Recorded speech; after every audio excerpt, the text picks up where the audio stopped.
Howdy. Weekly Metal Reviews reviewing Close to Home's newest release, Momentum. Close to Home, the band on Artery Recordings. I don't know how to say it. Razor and Tie, you just throw that in there. Is that part of it? I don't know. But it was released July 31st, 2012. Not too long ago. I've been racking my brain because I saw, I looked it up on Wikipedia of all places, and it said this band was post-hardcore. I'm not exactly sure. They seem post-hardcore, but they just have this pop-punk vibe, like you could say post-easycore or something. I don't know. Fuck genres. But they're a pop-punkish hardcore band.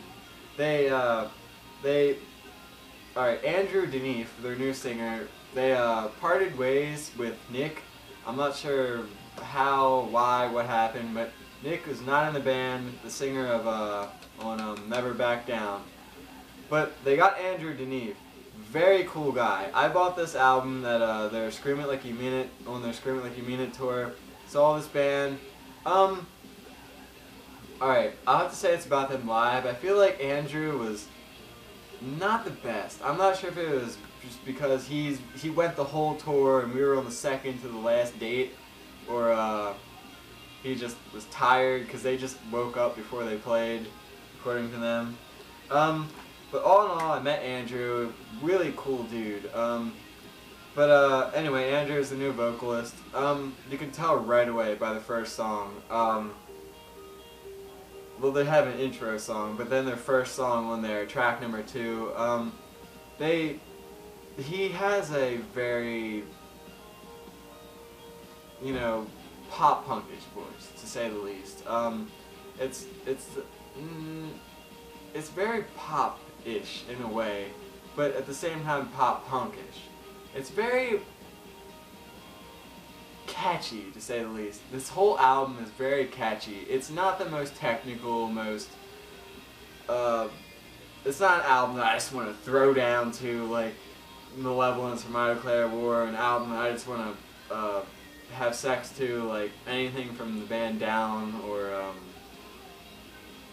it's not. I'll compare them to a what's it called, easycore band, Chunk No Captain Chunk.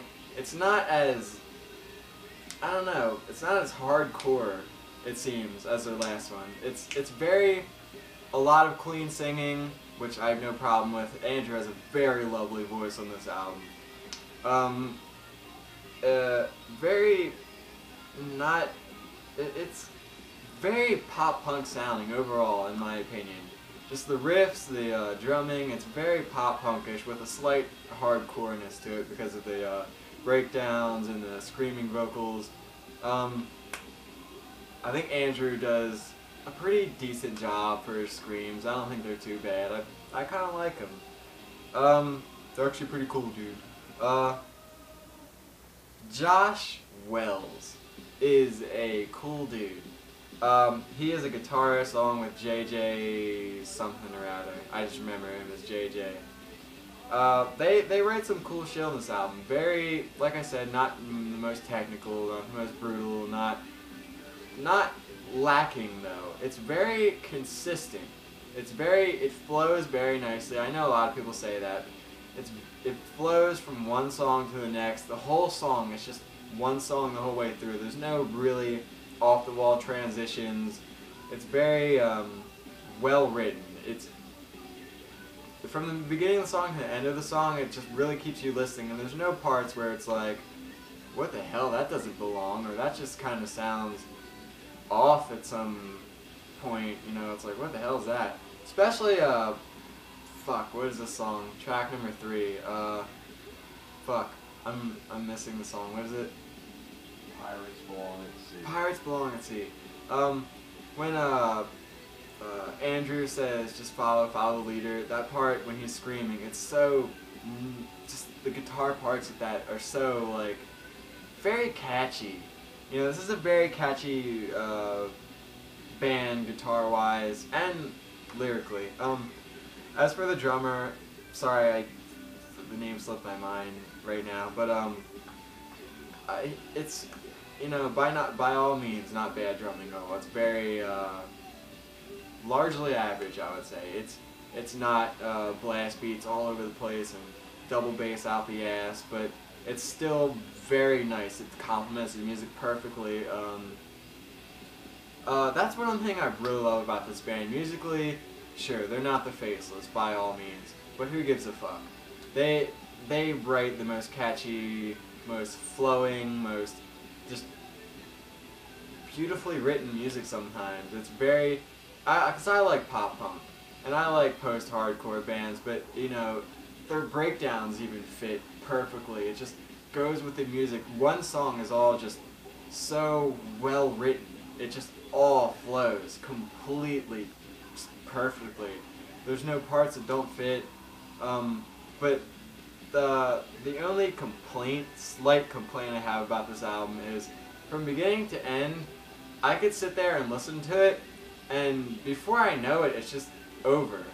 You know, it's not the longest, which I don't have a problem with, but I feel like I really kind of drift off at some parts. No offense to this band. I love this band. I love this album so much, but just some parts I'll just kind of drift off, and, you know, it'll be on, I don't know, Pirates Belong at Sea, and I'm just kind of listening. I'm like, yeah. And before I know it, it's just like already on Sleepless in Cincinnati, which I completely love that song. It's my favorite song from the album.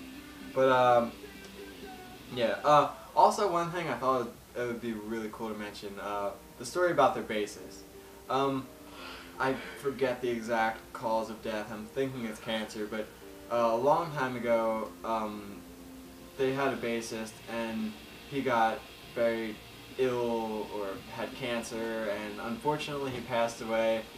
But the thing that really makes me respect this band and really just love their hearts, I mean, in all honesty, this band has a lot of heart, but they don't have a permanent bassist. It's really cool how they decided to not completely replace him ever, and they're just really going to continue the band on in honor of him, and in honor of him they're not going to have a permanent bassist. I thought that's really just like a cool story. Like, a lot of people seem to overlook that kind of small stuff, but that's just something that's really really heartwarming in a way.